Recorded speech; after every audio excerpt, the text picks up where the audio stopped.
Bismillahirrahmanirrahim. Assalamualaikum warahmatullahi wabarakatuh. Waalaikumsalam warahmatullahi wabarakatuh. Alhamdulillahirrabbilalamin. Allahumma sholli ala sayyidina Muhammadin wa ala alihi wa sahbihi ajma'in.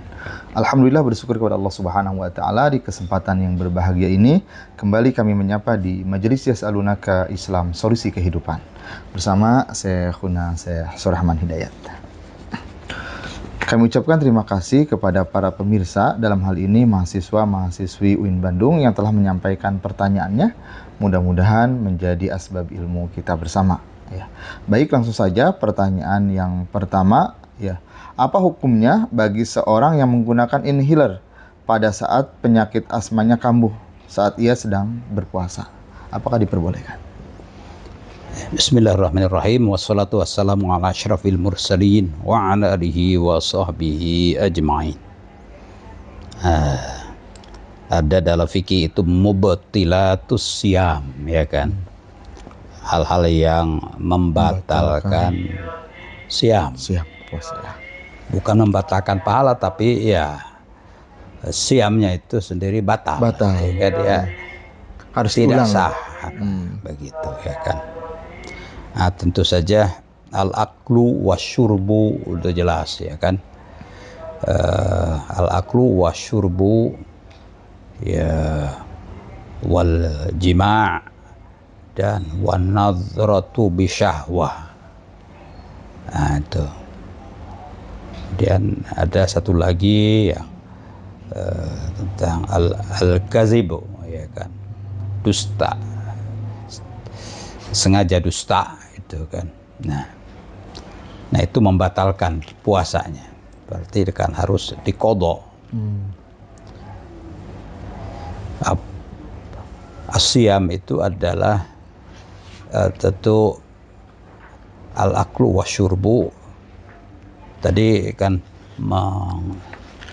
batalkan ya. Inhaler. Menghirup. Menghirup ya.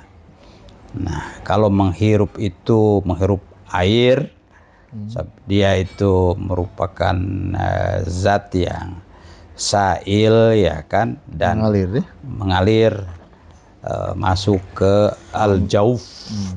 Itu hidung, itu kan berarti lubang yang tembus itu, atau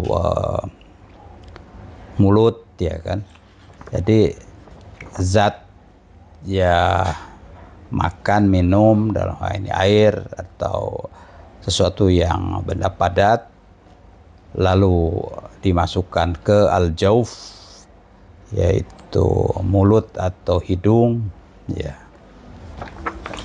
telinga juga. Nah, itu batal. Apakah yang tadi ditanyakan itu inhaler, ya kan? Inhaler ya mungkin secara umum tidak masuk pengertian minum itu, ya kan? Menghirup, ya kan? Menghirup. Kalau menghirup rokok itu udah masuk ke syurbud dukhon kan, minum, berarti batal. Kalau merokok, walaupun kita menyebutnya itu menghirup, ya kan. Tapi kalau menghirup obat atau apa PPO atau apa kan begitu, itu dalam rangka apa pengobatan, ya kan, asma yang tiba-tiba biasanya kambuh, atau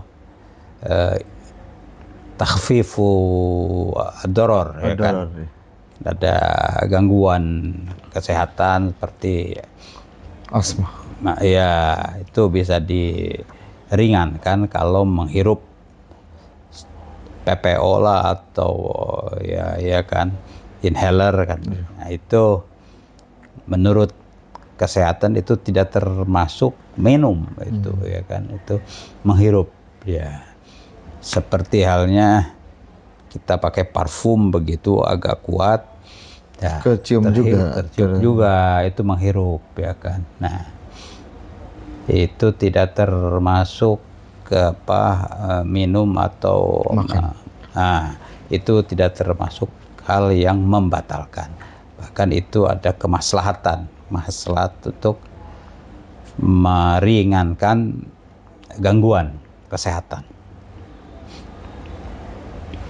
Ya. Juga sesuatu misal ada bukhur di rumah kuat tercium begitu kan, untuk keperluan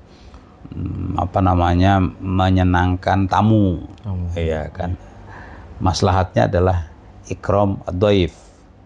Nah, itu walaupun tercium ya, bukhur itu tidak termasuk asyurb ya kan, tidak termasuk. Jadi kembali kepada mustolah.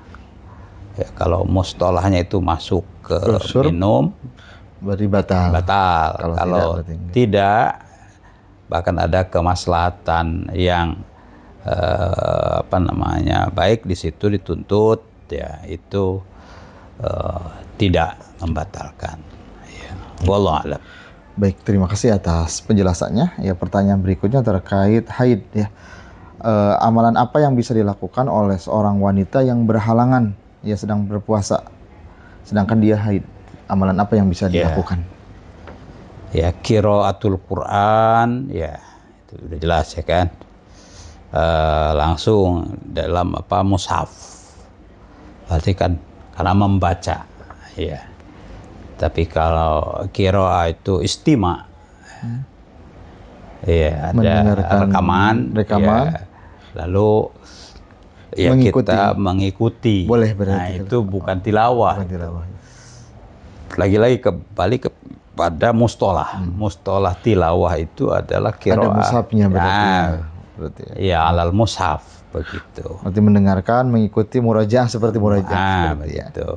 Jadi itu bagi yang haid bisa jadi alternatif. Jadi alternatif ya kan. Termasuk juga murojaah ya kan. Ada hafalan ya, murojaah nggak mungkin dilupakan. Begitu kan. Itu tentu saja tidak membatalkan. Bahkan itu sesuatu yang perlu dilakukan. Ya. Walaupun sedang haid. Walaupun sedang haid. Ya, zikir itu kan ya dianjurkan juga pada orang yang sakit, orang yang haid begitu. Dan haid itu juga termasuk jenis sakit. Perempuan yang haid itu sesungguhnya bukan hanya mengeluarkan kotoran, tapi ada gangguan fisik yang lain. Betul. Kan begitu. Gangguan hormonal. Ya, begitu. Jadi kalau tidak termasuk qiraah dalam artian membaca Al-Quran begitu, itu boleh gitu kan. Seperti ya membaca bidzahril qalbi begitu kan. Membaca tapi ditalar itu boleh ya kan. Ya, membaca itu istima juga itu boleh ya. Wallahu a'lam. Baik, terima kasih atas penjelasannya ya. Pertanyaan berikutnya terkait kodok puasa. Ya, dia memiliki hutang, dia belum sempat mengkodok tapi datang Ramadan berikutnya. Ya, apa yang harus ia lakukan? Apakah diperbolehkan? Ya, justru jangan sampai masuk Ramadan berikutnya. Karenanya Rasulullah SAW ya sering mengingatkan Siti Aisyah, Aisyah, ya, ini mungkin sudah bulan Sya'ban ya kan, ya tidak mungkin Siti Aisyah melambat-lambat, tapi kan bisa saja tazkirah buat umat. Itu kan, segera itu, agar kalau ada kewajiban terkait dengan saum dan ini mumpung masih bulan Sya'ban, begitu. Jadi ya itu yang Rasul lakukan. Nah, itu juga yang tentu saja harus kita ikuti ya kan. Sehingga jangan sampai apalagi melambat-lambat sehingga masuk ke Ramadan berikut itu masih punya utang tentu istilahnya. Saja, bikin utang kepada Allah itu kan muharram ya kan. Atau sengaja bikin utang. Faidatun min ayyamin ukhar itu diganti ya puasanya pada hari-hari yang lain itu di luar Ramadan itu. Baik, Allah. terima kasih atas penjelasannya. Pertanyaan berikutnya, ya, apakah seorang muslim harus mengqadha sholat terhadap sholat yang ia sering tinggalkan di masa lalu? Sebagaimana pada saat ia tidak berpuasa pada bulan Ramadan tahun lalu, kemudian mengqadhanya. Apakah seperti itu? Ya, kewajiban itu tentu saja ada perbuatannya, af'alnya, dan ada waktunya. Kalau kewajiban itu tidak dilakukan pada waktunya, tepat waktunya, itu berarti kan utang. Utang. Nah, utang itu baik kepada sesama, iya, itu harus dibayar. Ad-dainu maqdiyun. Apalagi kepada Allah Subhanahu wa taala, ya kan. Jadi itu utang yang harus disegerakan. Jadi sholat juga harus diqadha berarti. Jadi qadha, iya. Diqadha, ya, apalagi ya itu utang kepada Allah. Fadainullahi ahaqqu ayyuqdha. Ya, ada sahabat yang bertanya begitu kan. Ya, bagaimana ini soal utang. Nah, bagaimana nih kalau bahkan yang membayarnya itu bukan yang bersangkutan, tapi saudaranya, ibunya dalam konteksnya itu. Jadi anaknya itu berhalangan, ya, untuk qadha, ya kan. Lalu ibunya mengqadhanya, apakah ya boleh itu kan begitu. Nah, jawaban Rasulullah SAW itu pakai kias, ya. Gini, kalau kamu punya utang lah begitu kan, lalu ya itu utang secara umum, lalu ibumu itu membayarkan ya utangmu itu kepada sesama, punya utang keuangan atau bagaimana begitu, utang pekerjaan, ya tidak bisa ditunaikan pada waktunya. Kalau ibunya atau bapaknya, keluarganya lah menggantikan untuk membayarkan utang itu, apakah itu bisa melunasi kan begitu, ya kan. Iya. Nah, oh iya gitu.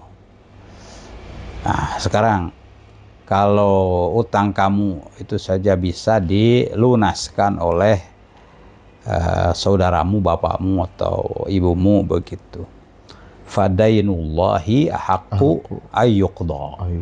Nah, ini utang kepada Allah itu lebih utama ya untuk dibayar gitu. Itu jadi ya. Baik, terima kasih atas penjelasannya. Ya, pertanyaan berikutnya, apakah diperbolehkan bagi seorang muslim yang hendak melaksanakan sholat tahajud di sepertiga malam, namun ia telah melaksanakan sholat witir pada saat tarawih? Ya, tahajud itu kan disebutnya qiyamul lail, ya kan. Kalau witir itu ya tidak khusus qiyamul lail. Ba'dal isya itu kan belum termasuk qiyamul lail. Sebab qiyamul lail itu humil laila illa qalila, ya kan. Nisfahu aw yanqus minhu qalila. Pertengahan malam berarti jam 11, jam 12 begitu.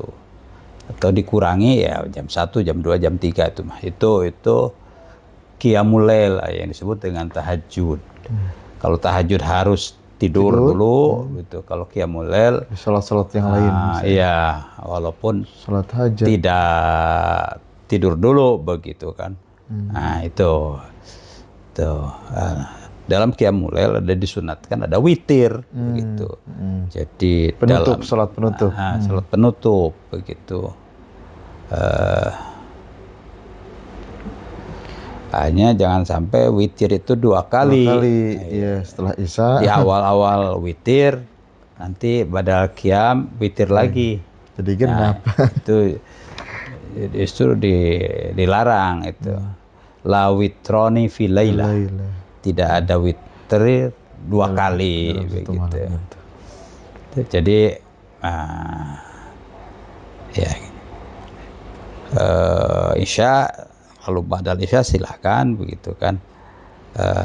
Itu berarti rotib ya. Rotib badal isya mau 2 rakaat berapa begitu silahkan. Ya. Lalu ya rehat, setelah itu bangun malam, itu namanya adalah qiyamul lail atau tahajud. Kalau tidur itu tahajud gitu. Nah, setelah tahajud itu disunatkan witir gitu kan, witir. Itulah yang dicontohkan oleh Rasulullah dan para sahabat. Jadi witir. Nah, sebelum subuh itu ada 2 rakaat lagi ya, apa namanya, qobliyah. Nah itu terkait dengan sholat malam. Tidak nyampur gitu kan, saling mendukung. Baik, terima kasih atas penjelasannya. Pertanyaan berikutnya ya, pada saat berbuka manakah yang lebih diutamakan dilaksanakan, berbuka atau sholat terlebih dahulu, sholat maghrib dalam hal ini? Percepat sholat maghrib, sholat sunat itu kan sunnah. Tapi berbuka, menyegerakan buka itu wajib, itu kan wajib. Ya bahkan apa namanya, kalau barang ini buka dulu atau sholat dulu kan, itu supaya sholat itu didukung oleh kewajiban buka, ya kan, sholatnya kan lebih mantap begitu. Tidak sebaliknya, buka dulu baru sholat, itu kan kurang mendukung itu kan. Saya ingat waktu di Kairo itu ya bukber kan, dengan ya mahasiswa, karyawan, ya saya membiasakan ya lah buka dulu lalu sholat, ngejar berjamaah. Yang lain-lain ya terutama karyawan-karyawan, pegawai-pegawai di Mesir, ya begitu azan maghrib, wah ya kan, ya jadi sering kita itu kesiap gitu, sisanya tinggal sisa. Nah, itu dari sisi duniawinya. Nah, dari sisi duniawi. Jadi memang afdolnya mempercepat kan, mempercepat buka kan, dalam hadis kan begitu. Dan memperlambat sahur kan. Di antara masnunat asyam itu ya ta'jilul iftar wa ta'khirus suhur gitu. Ta'jil berarti kan menyegerakan. Nah,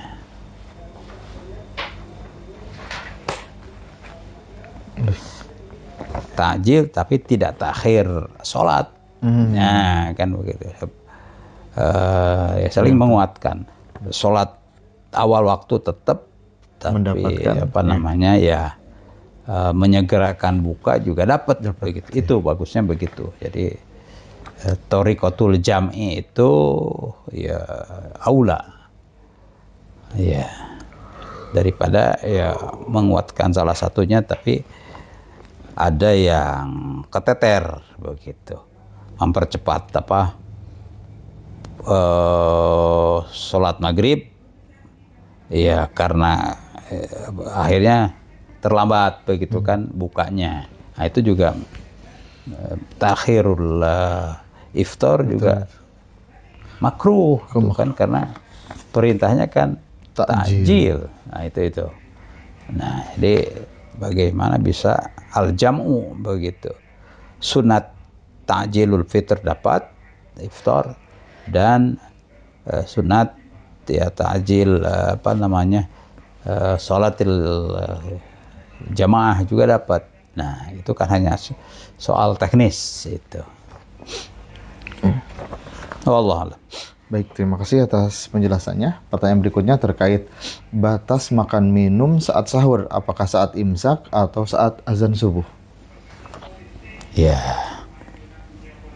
memang itu sebelum adzan subuh itu muttafaq, udah jelas ya. Artinya sebelum adzan subuh itu imsak justru. Nah, cuma pendapat-pendapat teknis itu kita itu imsak itu kan 10 menit sebelum adzan subuh. Iya, supaya waktunya cukup gitu kan. Nah, teman-teman saya di Mesir, teman-teman dari apa itu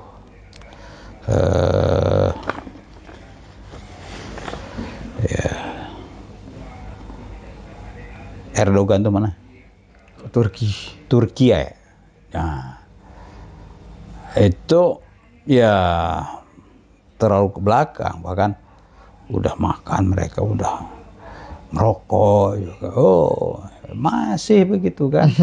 Masih ya, sampai azan, sampai komat ya kan. Bagaimana kalau komatnya lambat itu kan? Nah, bisa sampai kena siang. Itu. Nah, itu tasahul itu ya kan. Jadi dalam melaksanakan ada ihtiyat. Ya, agama itu tidak tasahul, tapi justru ihtiyat itu lebih penting. Ya, ihtiyat itu lebih penting. Artinya dalam mazhab Hanafi begitu ya. Takhirus suhur tuh sampai ya ini masih katanya belum lihat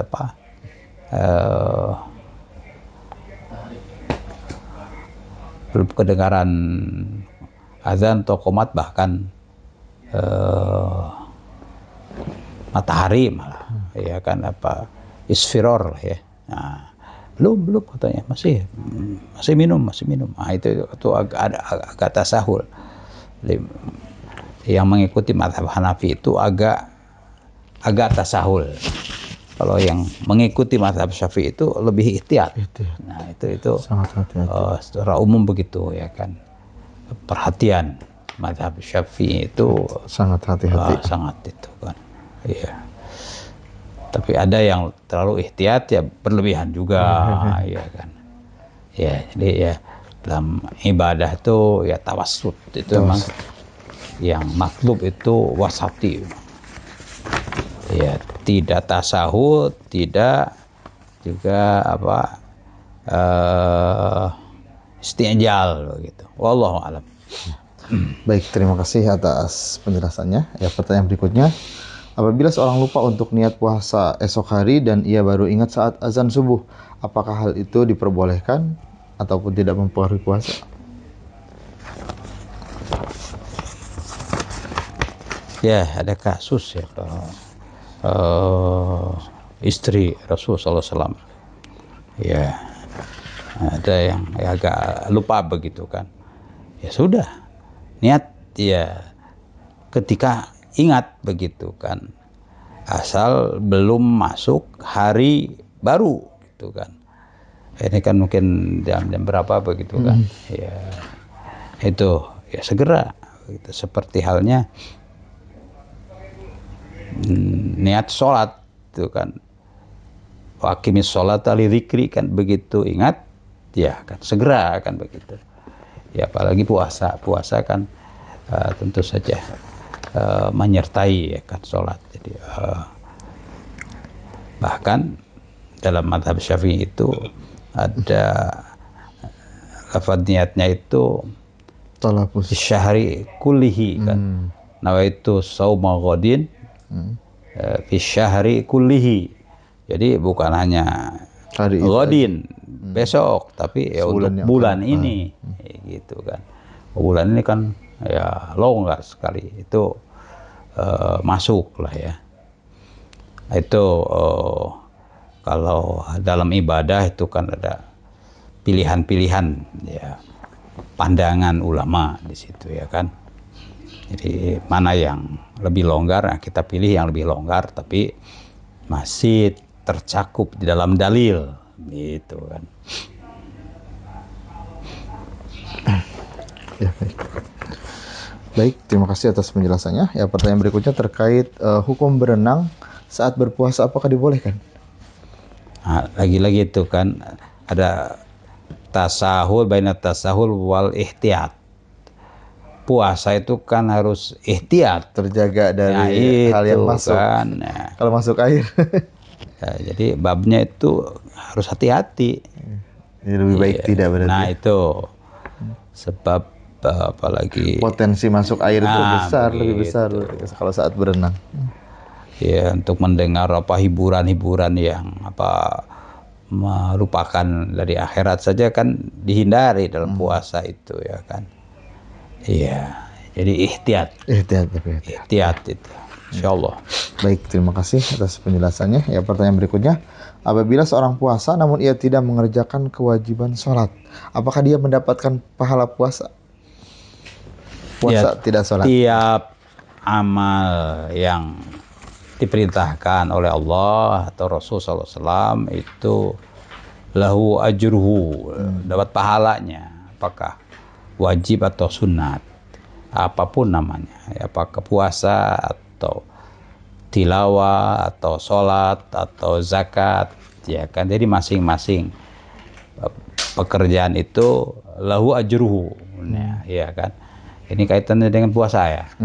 Puasa tapi tidak sholat. Nah, begitu. Dapat pahala puasa tidak bisa dieret begitu. Udah ditarik ya pahala puasanya ke sholatnya nggak bisa.